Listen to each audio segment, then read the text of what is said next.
观众朋友们，大家好，欢迎收看本周的完美主义，我是主持人守望林思韵。相信熟悉电影的朋友们都知道啊，上世纪的20年代呢，是对好莱坞来说非常重要的一个时代，因为呢，那个时候电影的工业中心刚刚搬到了西部，也就是好莱坞刚刚成型的这样的一个时代。那么今天呢，我们再次来到了洛杉矶的市中心 Fidm Museum， 来看一下他们最新的这个关于20年代的戏服展。我听说呢，当时由于埃及还有亚洲文化的这种兴起呢，让20年代的戏服呢充满着异域的风情，这就是为什么这个展叫做 Exotica。那让我们来一起来看看吧。Here I am with Kevin again, and we're here in the other exhibition right next to the costume and your costume design. Yes. In Fidm Museum. Right. And this is called Exotica, the fashion and film costume of the 1920s. Exactly. So we're in our history gallery. So we were just in the galleries that have the Hollywood costume exhibition, and all of those pieces are on loan to us. Whereas the history gallery are pieces from our museum's permanent collection. We have more than 15,000 pieces covering 4 centuries. It's an amazing resource. Wait, so do you have a warehouse that you put in? We store everything upstairs. We have a huge closet. So wait, so did you say 15,000? Thousands. Oh my God. Yeah, and it's about because the 1920s is when the movie industry settled out in Hollywood. Right. It had been on the East Coast, but because we have the sun all the time, they could film more. Also, it's the time where like women wearing makeup became acceptable in public, because you would see your favorite screen star putting on her bee-stung lips or her eyebrows, and women would copy that in their real life. And so then makeup started to be worn kind of every day. The movies was influencing what women were wearing as fashions, and one of the perfect examples is actually right here. Okay. We have this pair of costumes from the 1920s, actual movie costumes, are very rare. Very few have survived. And so we're very fortunate to have this pair of Chinese-inspired pajamas, right? But this is a movie costume from the 20s, and it was worn by the actress Faith Hope.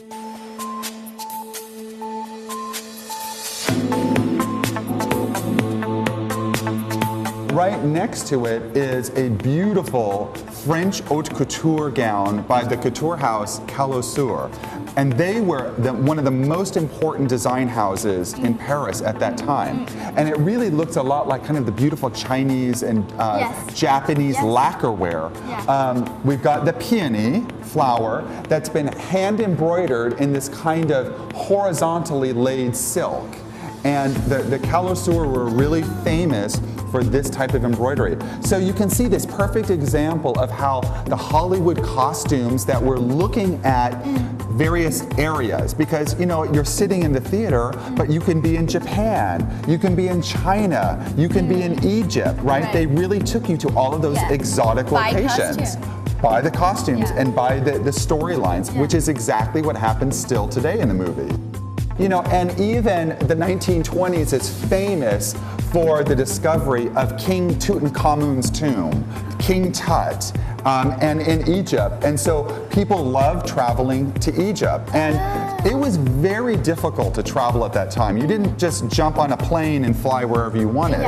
You really had to take, trains, you had to take ships. Time and money. Time and money. You were wealthy.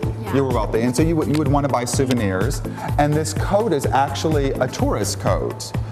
This was made in Cairo for a woman that was traveling there.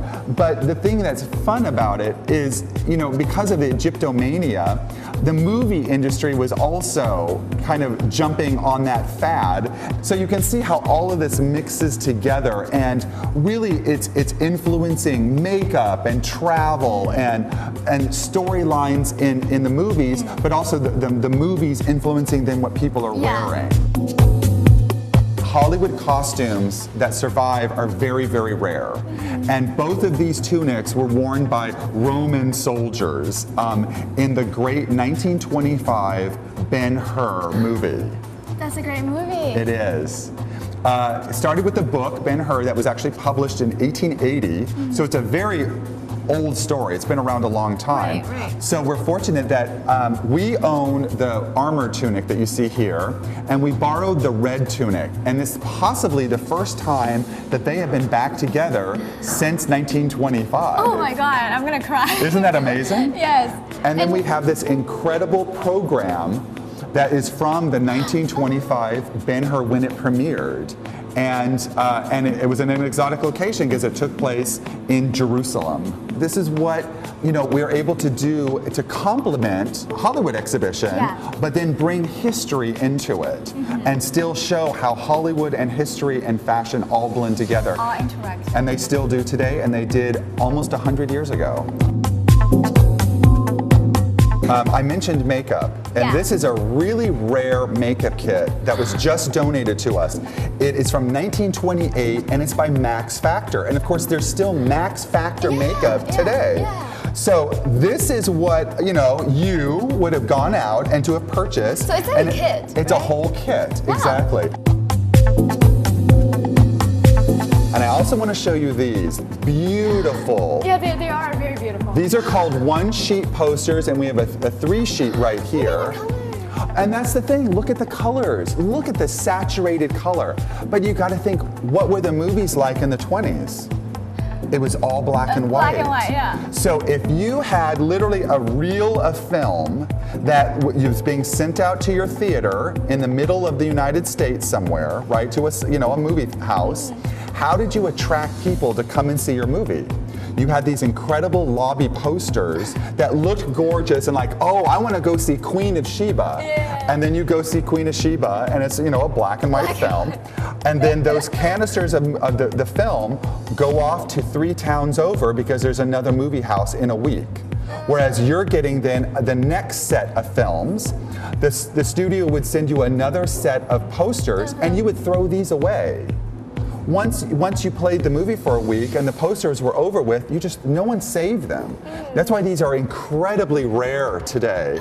And I was so happy to have found a private collector named Dwight Manley who collects nothing but silent era movie posters. And we were able to borrow from him for this exhibition.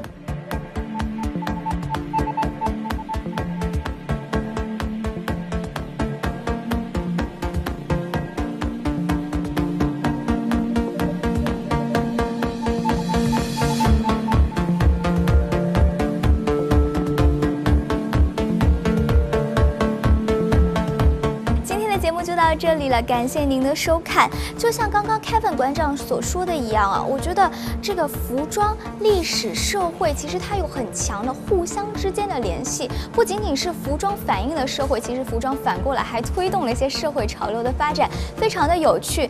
那这个服装展呢，还是那个感觉，就是它那种设计上面的小细节呢，还是近距离的，我们能亲眼见到去感受呢，会非常的不一样。所以还是十分建议大家有空的时候可以来 Fidm 来瞧一瞧这个20年代的戏服展。感谢您收看本周的完美主义，我是主持人佘旺林思韵，我们下周再见吧。